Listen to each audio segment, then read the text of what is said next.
नमस्कार दोस्तों, हरियाणा जीके की प्रीवियस ईयर सीरीज के अंदर मैं चंद्रहास आपका हार्दिक स्वागत करता हूं। देखिए, हमने आपके भले को ध्यान में रखते हुए, आपके जज्बात को ध्यान में रखते हुए, आपकी जॉब को ध्यान में रखते हुए हमने हरियाणा जीके के जितने भी क्वेश्चन प्रीवियस ईयर के अंदर आए हुए, पिछले सालों के अंदर जो भी क्वेश्चन एग्जामों में पूछे गए हैं, उनकी एक सीरीज चलाई हुई है। और उस सीरीज के अंदर हमने काफी पार्ट आपसे बताए हैं और आज हम बात करेंगे नेक्स्ट पार्ट की। वो नेक्स्ट पार्ट देखें। इसमें इस वीडियो के अंदर हम लगभग 20 से 30 क्वेश्चन करवाते हैं और वो वही क्वेश्चन होते हैं जो आपको पिछले साल एग्जाम के अंदर देखने को मिले थे या आपने एग्जाम दिए थे तो उन एग्जामों के अंदर वो क्वेश्चन मिले थे। आइए अब हम उसकी शुरुआत कर लेते हैं। तो आज का जो हमारा फर्स्ट क्वेश्चन है वो क्वेश्चन है, राज्य के महाधिवक्ता को कौन नियुक्त करता है? किसी भी राज्य का जो महाधिवक्ता होता है उसे कौन नियुक्त करता है? राज्यपाल। राज्यपाल बनने के लिए आयु कितना चाहिए? तो आप याद रखिएगा, राज्यपाल बनने के लिए आयु चाहिए 35 ईयर, 35 वर्ष आयु चाहिए। हरियाणा में एक दिल्ली की प्रथम महिला मुख्यमंत्री थी, एक महिला, हरियाणा में एक महिला जिसका संबंध अंबाला से है। उस अंबाला से संबंध है सुषमा स्वराज का, जो दिल्ली की प्रथम महिला मुख्यमंत्री बनी थी।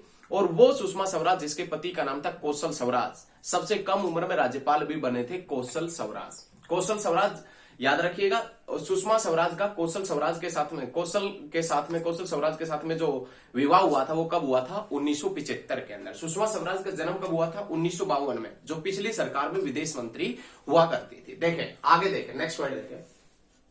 राज्य के महाधिवक्ता को कौन नियुक्त करता है? तो आप याद रखिएगा, राज्य के महाधिवक्ता को नियुक्त करता है कौन? राज्यपाल। और राज्यपाल बनने के लिए आयु कितना चाहिए? तो राज्यपाल बनने के लिए जो आयु चाहिए वो 35 वर्ष। उसके बाद में नाम आता है सेकंड क्वेश्चन, पंजाब का शेर अथवा पंजाब केसरी के नाम से कौन सुप्रसिद्ध है? पंजाब का शेर अथवा पंजाब केसरी के नाम से कौन सुप्रसिद्ध है? भाई, पंजाब केसरी के नाम से, पंजाब के शेर के नाम से जाना जाता है लाला लाजपत राय को। लाला लाजपत राय को पंजाब केसरी के नाम से जाना जाता है। लाला लाजपत राय का राजनीतिक कार्य क्षेत्र हरियाणा में कौन सा शहर था? देखिए, हम जितने भी इस व्यक्ति से संबंधित क्वेश्चन है उनका डिस्कशन करेंगे। हमारी ये विशेषता रहेगी, प्रत्येक वीडियो के अंदर जो भी क्वेश्चन होगा उससे संबंधित कोई भी पॉइंट आएगा वो हम डिस्कस अवश्य करेंगे। लाला लाजपत राय जो थे, लाला लाजपत राय जिसका राजनीतिक कार्य क्षेत्र हिसार था। लाला लाजपत राय का जो राजनीतिक कार्य क्षेत्र कौन सा हुआ करता था? हिसार। लाला लाजपत राय के फादर हिसार के अंदर अध्यापक थे, तो लाला लाजपत राय का वहां आना जाना रहता था। तो याद रखिएगा, लाला लाजपत राय ने राजनीति की जो शुरुआत की थी वो कहां से की थी? हिसार से। लेकिन कांग्रेस के किस अधिवेशन में लाला लाजपत राय ने हरियाणा की तरफ से भाग लिया था? तो कांग्रेस के कौन से अधिवेशन में? तो याद रखिएगा, कांग्रेस का 1888 के अंदर एक अधिवेशन हुआ था। 1888 के अंदर एक अधिवेशन हुआ और ये अधिवेशन कहां पर था? इलाहाबाद के अंदर। और इस इलाहाबाद में हरियाणा की तरफ से किसने भाग लिया था? तो आप याद रखिएगा, लाला लाजपत राय ने। किसने भाग लिया था? लाला लाजपत राय। और इसे ही पंजाब केसरी के नाम से जाना जाता है। किसको जाना जाता है? लाला लाजपत राय को। किस नाम से? पंजाब केसरी के नाम से। नेक्स्ट पॉइंट है, राजधानी सिटी चंडीगढ़ का नाम किसके नाम पर पड़ा? राजधानी सिटी चंडीगढ़ का नाम किसके नाम पर पड़ा?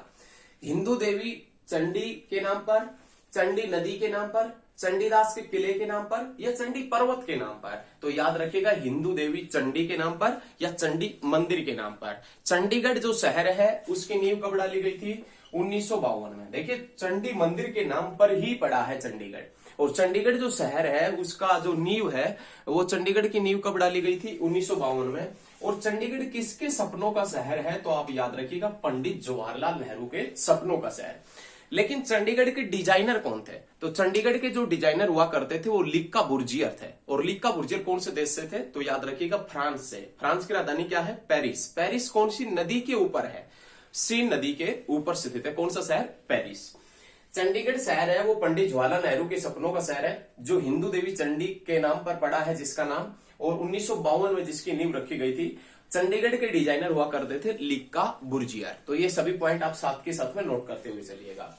उसके बाद में जो नेक्स्ट क्वेश्चन आता है वो क्वेश्चन, ये क्वेश्चन क्लियर होना चाहिए आपको, ये क्वेश्चन बिल्कुल आसान है।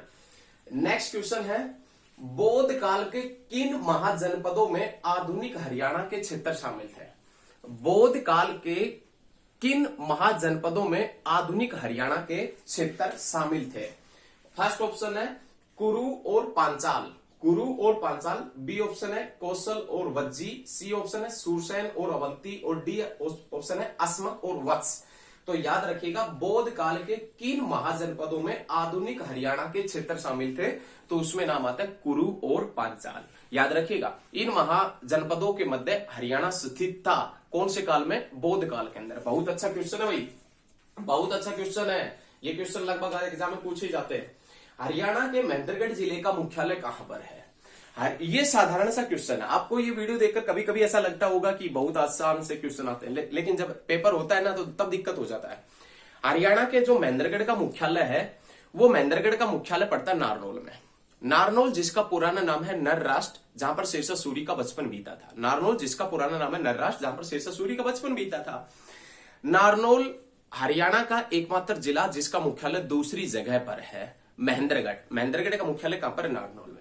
लेकिन यहां बैक टू बैक एक क्वेश्चन ये बनता है कि हरियाणा का ऐसा जिला जिसका मुख्यालय दूसरी जगह है महेंद्रगढ़, जिसका नारनौल में है, लेकिन हरियाणा का ऐसा जिला जिसके जिले के नाम पर कोई भी विधानसभा सीट नहीं है, जिले के नाम पर कोई भी विधानसभा सीट नहीं है, तो उसमें नाम आएगा कुरुक्षेत्र। और कुरुक्षेत्र जो डिस्ट्रिक्ट है उसके नाम पर कोई भी विधानसभा की सीट नहीं है। बहुत अच्छा याद रखना पड़ेगा आपको, लॉन्ग टाइम के लिए याद रखिएगा, या लॉन्ग टाइम के लिए इन चीजों को आप साथ के साथ में नोट कर लीजिएगा।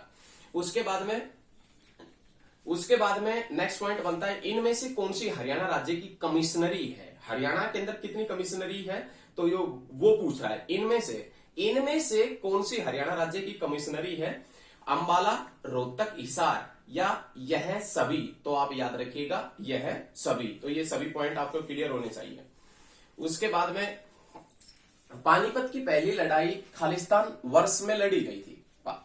पानीपत की जो लड़ाई है वो खालिस्तान वर्ष में लड़ी गई थी। सॉरी भाई, उसमें जो पिछला क्वेश्चन है ना उसमें थोड़ा सा हमें डाउट लग रहा है। कमिश्नरी के पॉइंट की बात करें तो इनमें से कौन सी कमिश्नरी है, तो उसमें नाम आएगा अंबाला। इनमें से यदि कौन सा पूछे कि इनमें से कौन सी कमिश्नरी है, तो हिसार और रोहतक नहीं आएगा, उसमें नाम आएगा अंबाला। सॉरी, वो आप क्वेश्चन नोट कर लीजिए, और ये कोई बात नहीं, एक दो पॉइंट मिस हो जाते हैं, तो उसमें अंबाला आएगा, ये सभी नहीं आएगा, अंबाला। नेक्स्ट क्वेश्चन है, पानीपत की पहली लड़ाई खालिस्तान वर्ष लड़ी गई थी। पानीपत की जो फर्स्ट लड़ाई है, पानीपत की पहली लड़ाई है, वो 1526 में लड़ी गई थी। पानीपत की जो प्रथम लड़ाई है 1526 में किस किस के बीच में लड़ी गई थी, तो आपने याद रखना बाबर और किसके बीच में लड़ी गई थी? इब्राहिम लोदी के बीच में। बाबर और किसके बीच में लड़ी गई थी? इब्राहिम लोदी में। बाबर ने लोदी वंश को हरा दिया था, एक कहने का मतलब लोदी वंश को समाप्ति कर दिया था बाबर ने। दिल्ली सल्तनत का अंतिम वंश हुआ करता था लोदी वंश। लोदी वंश का अंत किसने किया? बाबर ने। और बाबर ने लोदी वंश के अंत के बाद में या दिल्ली सल्तनत के बाद में किसकी नींव डाली थी? मुगल वंश की। और मुगल वंश का प्रथम शासक कौन था? बाबर। लेकिन बाबर ने 1526 में जैसे ही पानीपत की प्रथम लड़ाई जीती, अपनी बेगम मुसम्मत की याद में काबुली बाग मस्जिद का निर्माण करवाया था। एग्जाम में बहुत बार पूछा गया है काबुली बाग मस्जिद कहां पर है, तो याद रखिएगा काबुली बाग मस्जिद है वो पानीपत के अंदर है। और काबुली बाग मस्जिद का निर्माण किसने करवाया था? बाबर ने। किसकी याद में? अपनी बेगम मुसम्मत की याद में। बहुत अच्छे, ये पॉइंट नोट कर लीजिए। 1526 में पानीपत की पहली लड़ाई हुई। पानीपत की दूसरी लड़ाई 1556 में, और पानीपत की जो थर्ड लड़ाई है, पानीपत की तीसरी लड़ाई, ये पानीपत की तीसरी लड़ाई हुई थी कब? तो आप याद रखिएगा पानीपत की तीसरी लड़ाई हुई 1761 के अंदर। उसके बाद में नेक्स्ट क्वेश्चन देखें, ये नेक्स्ट क्वेश्चन यही पूछ रखा है, पानीपत की जो प्रथम लड़ाई है वो किस किस के मध्य हुई थी? तो पानीपत की जो प्रथम लड़ाई है वो हम बता चुके हैं, बाबर और किसके मध्य हुई थी? इब्राहिम लोदी के मध्य। जिसमें कौन हारा था? इब्राहिम लोदी हारा था। तो इब्राहिम लोदी का मकबरा कहां पर बनवा दिया गया? पानीपत में। लेकिन आपसे ये पूछ भी ले किसी कारणवश कि इब्राहिम सूरी का मकबरा कहां पर है, तो इब्राहिम सूरी का मकबरा पड़ता है नारनौल में, जो पठान शैली से बना है। लेकिन इब्राहिम लोदी का मकबरा है वो पड़ता है कहां पर? इब्राहिम लोदी का मकबरा, तो याद रखिएगा पानीपत के अंदर। और कौन सी मस्जिद का निर्माण करवाया था फर्स्ट लड़ाई के बाद में? काबुली बाग मस्जिद। बाबर ने जो पानीपत की पहली लड़ाई के बाद में काबुली बाग मस्जिद का निर्माण करवाया था। महाभारत काल के कौन से राजा ने करनाल शहर की स्थापना की थी? महाभारत काल के कौन से राजा ने करनाल शहर की स्थापना की थी? तो राजा कर्ण ने। बहुत दानवीर होता था। और ऐसा बताया गया है कि जब तक वह काफी मात्रा में सोना वगैरह दान नहीं कर देता था गरीबों में, तब तक वह खाना वगैरह नहीं खाता था। तो राजा कर्ण के नाम पर बसाया गया शहर कौन सा है? करनाल। राजा कर्ण के नाम पर बसाया गया शहर है करनाल। लेकिन आपसे पूछे कि कर्ण स्टेडियम कहां पर है? करनाल में। लेकिन आपसे पूछे कर्ण झील कहां पर है? करनाल में। लेकिन गौकर्ण तालाब कहां पर है? गौकर्ण तालाब, तो याद रखिएगा गौकर्ण तालाब पड़ता है रोहतक में। याद रखें ये चीजें सभी पॉइंट। गौकर्ण तालाब पड़ता है रोहतक में, कर्ण झील और कर्ण स्टेडियम करनाल में, और राजा कर्ण के नाम पर, महाभारत काल के राजा जो कर्ण थे उनके नाम पर बसाया गया शहर कौन सा है? करनाल। और करनाल को वर्तमान में किस नाम से जानते हैं? तो आप याद रखिएगा सीएम सिटी के नाम से भी करनाल को जाना जाता है। पानीपत की दूसरी लड़ाई किस किस के बीच में हुई थी? नेक्स्ट क्वेश्चन, पानीपत की दूसरी लड़ाई किस किस के बीच में हुई थी? तो सबसे पहला पॉइंट बनता है पानीपत की दूसरी लड़ाई हुई कब थी? तो घटना है नवंबर 1556 की। पानीपत की दूसरी लड़ाई हुई थी 1556 में, और ये लड़ाई किस किस के बीच में हुई थी? अकबर और हेमू के बीच में हुई थी। हेमू जिसका पूरा नाम है हेमचंद्र विक्रमादित्य। हेमचंद्र विक्रमादित्य इसका पूरा नाम है। दिल्ली का अंतिम हिंदू सम्राट हुआ करता था हेमचंद्र विक्रमादित्य। याद रखिएगा 1556 में अकबर और हेमू के बीच में लड़ाई हुई थी। लेकिन अकबर का जन्म कब हुआ था? 1542 में। लड़ाई कब हुई थी? 1556 में। अकबर कितने साल का था? 14 वर्ष का। और ये हेमचंद्र विक्रमादित्य तो काफी युद्ध कला में निपुण था उस समय तक, जब पानीपत की दूसरी लड़ाई हुई थी उस समय तक।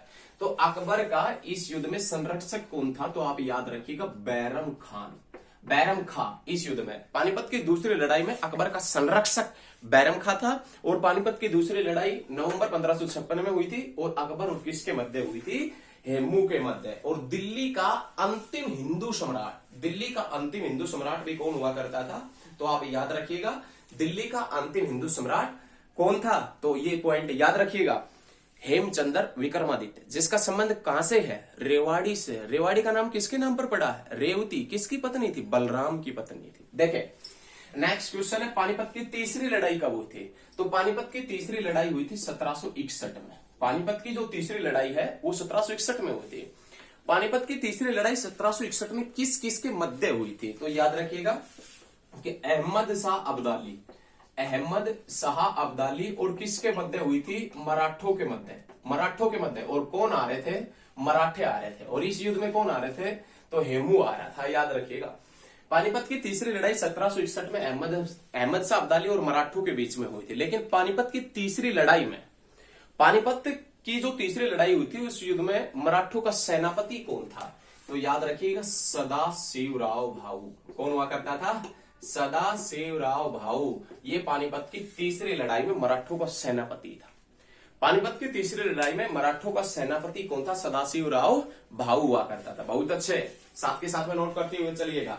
पानीपत की तीसरी लड़ाई 1761 के अंदर हुई थी। यदि आप नोट भी नहीं करते हैं ना, तो चलते फिरते ये वीडियो देख लीजिएगा। आप सफर करते हैं कहीं पर भी, तब ये वीडियो देख लीजिएगा। बहुत एक मतलब आपको आगे बढ़ने में अवश्य ही ये वीडियो योगदान करेगी। नेक्स्ट क्वेश्चन, कौन सा शहर हर्षवर्धन की राजधानी था? तो सभी को मालूम है कि हर्षवर्धन सम्राट कहां का था? थानेसर का। और थानेसर कहां पर पड़ता है? कुरुक्षेत्र में। और हर्षवर्धन का जन्म पूछे, हर्षवर्धन की जो राजधानी थी वो थानेसर। ये क्वेश्चन पूछ रहा है इनमें से कौन सा शहर हर्षवर्धन की राजधानी था? तो हर्षवर्धन की राजधानी था थानेसर। थानेसर कहां पर पड़ता है? कुरुक्षेत्र में। और हर्षवर्धन का जन्म कब हुआ? 590 में। और हर्षवर्धन की डेथ कब हुई? 647 में। और हर्षवर्धन राजा कब बना? 606 में। हर्षवर्धन का जन्म हुआ 590 में, हर्षवर्धन राजा बना 606 में, और हर्षवर्धन की डेथ कब हुई? 647 में।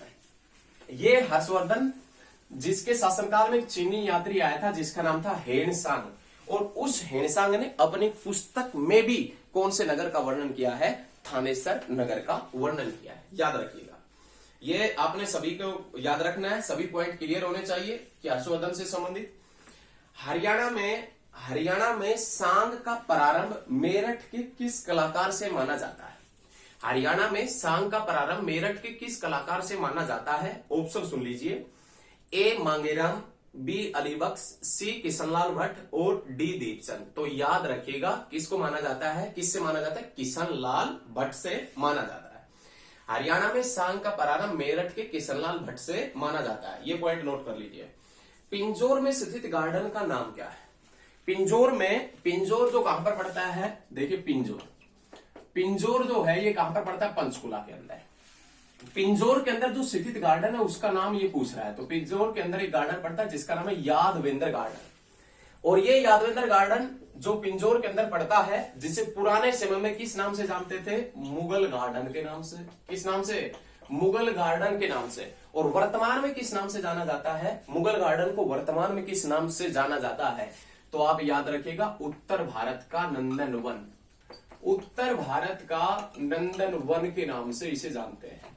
देखिए पिंजोर के अंदर वो बस यही पूछ रहा है, पिंजोर के अंदर जो गार्डन है उसका नाम क्या है, ये हम बता दिए हैं, उसका नाम है यादवेंद्र गार्डन।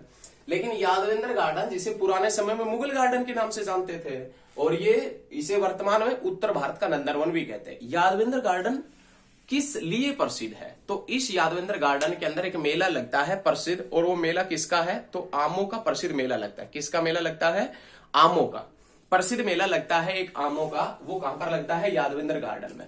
और वो आमों का प्रसिद्ध मेला कौन से माह में लगता है, तो आप याद रखिएगा जून जुलाई माह में। कौन से माह में लगता है, जून जुलाई माह में एक आमों का प्रसिद्ध मेला लगता है यादवेंद्र गार्डन पिंजोर पंचकुला के अंदर। तो याद रखिएगा, यही पूछा था कि हरियाणा में पिंजोर के अंदर कौन सा गार्डन है, तो आप याद रखिएगा यादवेंद्र गार्डन पड़ता है। कहां पर पड़ता है, पिंजोर के अंदर पड़ता है। बहुत अच्छे पॉइंट क्लियर होने चाहिए। उसके बाद में क्वेश्चन है, कुरुक्षेत्र जिले में ज्योतिषर तीर्थ किस मार्ग पर स्थित है। ये हमने कुरुक्षेत्र डिस्ट्रिक्ट के अंदर भी बताया था। कुरुक्षेत्र जो डिस्ट्रिक्ट है, आपने डिस्ट्रिक्ट वगैरह नहीं देखे हमारे जीके के सीरीज से, तो आप डिस्ट्रिक्ट वगैरह देख लीजिए, आपको बहुत ज्यादा फायदा होगा। तो कुरुक्षेत्र के अंदर जो ज्योतिषर सरोवर है वो कौन से मार्ग के ऊपर स्थित है, तो कुरुक्षेत्र से पेहुआ मार्ग के ऊपर। एक पेहुआ कौन से मार्ग के ऊपर, कुरुक्षेत्र पेहुआ मार्ग के ऊपर स्थित है। कुरुक्षेत्र पेहुआ मार्ग के ऊपर स्थित है। बहुत अच्छे, नोट कीजिए, कुरुक्षेत्र पेहुआ मार्ग के ऊपर स्थित है। बहुत अच्छे। उसके बाद में हरियाणा में पनघट से संबंधित गीतों में किस रस की प्रधानता रहती है। हरियाणा में पनघट से संबंधित गीतों में किस रस की प्रधानता रहती है, तो आप याद रखिएगा श्रृंगार रस। फिर से सुन लीजिए, हरियाणा में पनघट से संबंधित गीतों में, हरियाणा में पनघट से संबंधित गीतों में किस रस की प्रधानता रहती है, तो किस रस की प्रधानता आएगी, तो याद रखिएगा श्रृंगार रस की। ये पॉइंट आप देखिए, कुछ पॉइंट ऐसे होते हैं जो आपको नोट करना ही पड़ेंगे। उसके बाद में फिर क्वेश्चन है, पानीपत की दूसरी लड़ाई किस वर्ष लड़ी गई थी, 1556 में, ये हम बता चुके हैं। और किस किस के मध्य, अकबर और हेमू के मध्य। लेकिन पानीपत की दूसरी लड़ाई में अकबर का संरक्षक कौन था, पानीपत की दूसरी लड़ाई में अकबर का जो संरक्षक हुआ करता था वो कौन था, बैरम खान। और पानीपत की दूसरी लड़ाई में हारे कौन थे, हेमचंद्र विक्रमादित्य, जिसका संबंध कहां से था, रेवाड़ी से जिसका संबंध हुआ करता था। नेक्स्ट क्वेश्चन है, भंगड़ा राज्य खालिस्तान प्रदेश का है। भंगड़ा कौन से प्रदेश के अंदर होता है, पंजाब। और हरियाणा 1 नवंबर 1966 को कौन से प्रदेश से ही अलग हुआ था, तो आप याद रखिएगा पंजाब से ही अलग हुआ था। ये सभी पॉइंट क्लियर होने चाहिए। उसके बाद में नेक्स्ट क्वेश्चन है, रोलेट एक्ट के विरोध में किसने अपने सभी सम्मान पदक अंग्रेजों को वापिस कर दिए थे। रोलेट एक्ट के विरोध में किसने अपने सभी सम्मान व पदक अंग्रेजों को वापिस कर दिए थे। ऑप्शन दे रहे हैं। ऑप्शन फर्स्ट है सर सादीलाल, ऑप्शन सेकंड है बाल मुकुंद गुप्त, और ऑप्शन थर्ड है लाला दुलीचंद, और ऑप्शन फोर्थ है लाला मुरलीधर। तो इसमें नाम आएगा लाला मुरलीधर। लेकिन हरियाणा में रोलेट एक्ट का विरोध सबसे पहले कौन से डिस्ट्रिक्ट में हुआ था, अंबाला के अंदर। और अंबाला किसका कार्य क्षेत्र माना जाता है, लाला मुरलीधर का। लाला मुरलीधर जिसकी जन्मभूमि तो पलवल है, लेकिन लाला मुरलीधर जिसकी कर्म भूमि कौन सी है, अंबाला। और इसी लाला मुरलीधर के प्रयासों से हरियाणा में कांग्रेस की प्रथम शाखा खुली थी। और वो प्रथम शाखा कब खुली थी, तो आप याद रखिएगा 1886 के अंदर हरियाणा में कांग्रेस की प्रथम शाखा खुली थी 1886 में। और कहां पर खुली थी, तो आपने याद रखना है कहां पर खुली थी, अंबाला के अंदर। तो ये पॉइंट क्लियर होने चाहिए। रोलेट एक्ट का विरोध सबसे पहले कहां पर हुआ था, हरियाणा में अंबाला के अंदर हुआ था। उसके बाद में नेक्स्ट पॉइंट, चौवन ऋषि की स्मृति में कहां पर, कौन सी पहाड़ी पर मेला लगता है। तो देखिए चौवन ऋषि का जो संबंध है, चौवन ऋषि का जो संबंध है वो ढोसी की पहाड़ी से है। कहां से है, ढोसी की पहाड़ी। ढोसी की पहाड़ी के पॉइंट की बात करें, ये ढोसी की पहाड़ी कौन सी पर्वत श्रृंखला का हिस्सा है, अरावली का। कौन से हिस्से में पड़ती है, तो आप याद रखिएगा दक्षिण में। आपसे पूछे कि दक्षिण हरियाणा की सर्वोच्च चोटी कौन सी है? ढोसी की पहाड़ी, जिसकी ऊंचाई कितनी है? 652 मीटर जिसकी ऊंचाई है। ढोसी की पहाड़ी से कौन से ऋषि का संबंध है, ये उसमें पूछ रखा है। या कौन से ऋषि की स्मृति में मेला लगता है ढोसी की पहाड़ी पर, ये पूछ रखा है। तो ढोसी की पहाड़ी के ऊपर जो मेला लगता है वो मेला है चौवन ऋषि का। ढोसी की पहाड़ी के ऊपर जो मेला लगता है वो कौन से ऋषि से संबंधित मेला लगता है? चौवन ऋषि से संबंधित मेला लगता है, याद रखना है। ढोसी की पहाड़ी दक्षिण हरियाणा की या पूरे हरियाणा में अरावली की सर्वोच्च चोटी है। देखिए अरावली की सर्वोच्च चोटी बता रहे हैं, हमने ये नहीं कहा कि पूरे हरियाणा की सर्वोच्च चोटी, हम ये कह रहे हैं कि पूरे हरियाणा में अरावली की सर्वोच्च चोटी तो कौन सी है? ढोसी की पहाड़ी। और ढोसी की पहाड़ी से कौन से ऋषि? चौवन ऋषि। बागोत से कौन से ऋषि? पीपलाद ऋषि। स्याणा गांव महेंद्रगढ़ से कौन से ऋषि? उद्दलक ऋषि। और राखीगढ़ी से कौन से ऋषि? राखीगढ़ी हिसार से जमदाग्नि ऋषि। और बात करें ययाति, वशिष्ठ और विश्वामित्र ऋषि का संबंध पेहुआ से। दधीचि ऋषि का संबंध कहां से है? कुरुक्षेत्र थे। अगस्त्य ऋषि का संबंध कहां से है? वनस्थली कुरुक्षेत्र से। याद रखिएगा, ये सभी पॉइंट आपको क्लियर होने चाहिए, सभी पॉइंट आप याद रखिएगा। मोहन सिंह मंडार ने किस मुगल शासक के विरुद्ध विद्रोह किया था? अभी हमने हाल ही में एक डिस्ट्रिक्ट करवाया था कैथल, और उस कैथल के अंदर हमने बताया था 1530 में बाबर और मोहन सिंह मंडार के बीच में संघर्ष हुआ था। क्वेश्चन यही पूछ रखा है, क्वेश्चन है मोहन सिंह मंडार ने किस मुगल शासक के विरुद्ध विद्रोह किया था? तो बाबर एक मुगल था, उसी बाबर के खिलाफ विद्रोह किया था। और मंडार राजपूतों का संबंध कहां से है? देखिए क्वेश्चन ये पूछेगा, क्वेश्चन ये पूछेगा आपसे कि मंडार राजपूतों का जो संबंध है, मंडार राजपूतों का संबंध कहां से है? तो आप क्या बताएंगे कि मंडार राजपूतों का संबंध है कलायत से। और कलायत कहां पर पड़ता है? तो आप याद रखिएगा कैथल में। मंडार राजपूतों का संबंध है वो कहां से है? कलायत, कैथल से मंडार राजपूतों का संबंध। बहुत अच्छे, साथ के साथ में क्लियर होने चाहिए। मंडार राजपूतों का संबंध कहां से? कलायत, कैथल से है। निम्न में से, ये तो क्वेश्चन बहुत पुराना हो चुका है, अब मंत्रिमंडल बदल चुका है, ये क्वेश्चन पुराना है, मंत्रिमंडल बदल चुका है। उसके बाद देखें 23 जनवरी 1970 को किस घटना को लेकर विरोध प्रदर्शन हुआ? भाई एक बात बता दें, चंडीगढ़ जो शहर है, अभी हमने उसका डिस्कशन किया था, चंडीगढ़ शहर की नींव रखी गई थी 1952 के अंदर। चंडीगढ़ किसके सपनों का शहर है? पंडित जवाहरलाल नेहरू के सपनों का शहर है। चंडीगढ़ के डिजाइनर लिक्का बुर्जिया जो फ्रांस से थे। लेकिन ये चंडीगढ़, एक समय ऐसा आया था कि जो चंडीगढ़ है, यहां पर एक हाई कोर्ट पड़ता है। इस हाई कोर्ट ने आदेश दिया कि चंडीगढ़ को किस में मिला दिया जाए? पंजाब में। और यह घोषणा कब हुई? 30 जनवरी 1970 को यह घोषणा हुई। क्वेश्चन बस यही पूछ रखा, यही समझने का थोड़ा सा प्रॉब्लम था, अब तो समझ में आ गया। बहुत आसान है क्वेश्चन यह कि 30 जनवरी 1970 को किस घटना को लेकर हरियाणा में भारी मात्रा में विरोध प्रदर्शन हुआ? तो चंडीगढ़ को पंजाब में सौंपने को लेकर।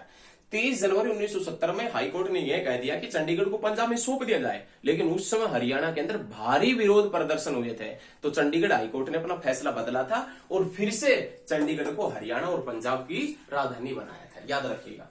उसके बाद में जो नेक्स्ट क्वेश्चन बनता है वो नेक्स्ट क्वेश्चन है, ये याद रखिएगा, बहुत अच्छा है। मेवात में बोली जाने वाली हरियाणवी भाषा का प्रभाव नहीं है, नहीं है पूछ रहा है।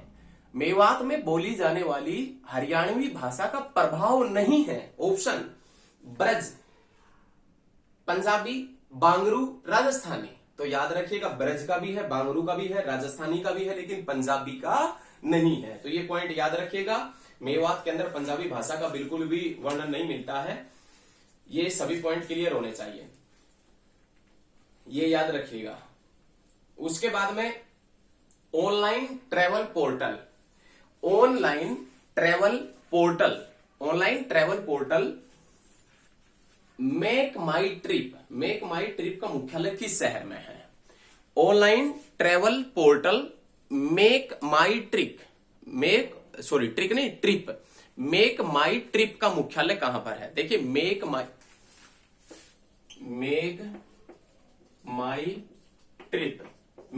Trip online portal make my trip का मुख्यालय हरियाणा के कौन से शहर में? गुरुग्राम। गुरुग्राम जिसे साइबर सिटी, मेडी सिटी और मिलीनियर सिटी के नाम से भी जाना जाता है। जो गुरुग्राम है उसे cyber city, medi city, millionaire city के नाम से भी जाना जाता है। तो ये पॉइंट भी अच्छा पॉइंट है, ये याद रखने योग्य पॉइंट है, इसको आप नोट कर लीजिए, याद रखिएगा। उसके बाद में स्वतंत्रता सेनानी पंडित नेकीराम शर्मा का जन्म किस जिले में हुआ? देखिए यहां पर सोचने का विषय है। स्वतंत्रता सेनानी पंडित नेकीराम शर्मा का जन्म हरियाणा के किस जिले में हुआ? नारनौल, फरीदाबाद, अंबाला, रोहतक। तो याद रखिएगा रोहतक में। रोहतक के कौन से गांव में?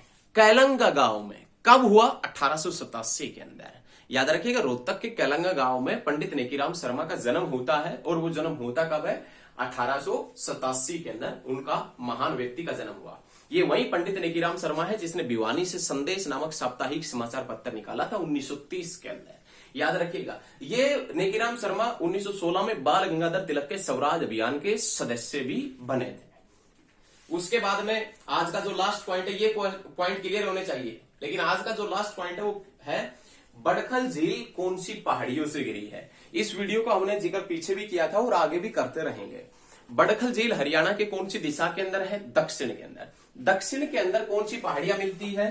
तो आप याद रखिएगा अरावली की। तो बड़खल झील कौन सी पहाड़ियों से घिरी हुई है? तो अरावली की पहाड़ियों। भाई साधारण सी बात है या नहीं? बड़खल झील कौन सी पहाड़ियों से घिरी हुई है? अरावली की पहाड़ियों से घिरी हुई है। समझ में आ रहा है ना? मजा आएगा पढ़ने में। साथ दीजिएगा, साथ दीजिएगा। बस लगातार आप अपना सहयोग बनाए रखें।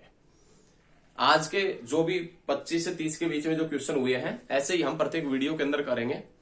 देखिए हम एक टाइम से बताते हैं कि आपने कहावत सुनी होगी बूंद बूंद से सागर भरता है।